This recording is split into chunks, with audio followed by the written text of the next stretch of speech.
Temperaturat e ulta gjatë natës kanë ndikuar pozitivisht dhe në orët e para të mëngjesit të së shtunës është kryer pastrimi i borës së rënd në aksin rrugor Bogë-Qaftore-Theth.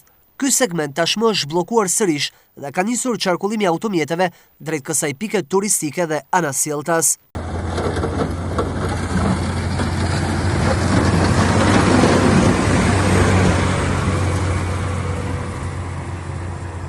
Situata sipas firmës kontraktore ka qenë jashtëzakonisht e rëndë, pasi sasia e borës që ka shkaktuar urtekët ka qenë shumë e madhe. Tashmë qarkullimi është rikthyer, por sërish kërkohet të tregohet kujdes gjatë orëve të ditës, pasi rritja e temperaturave mund të rikthejë rënien e urtekëve.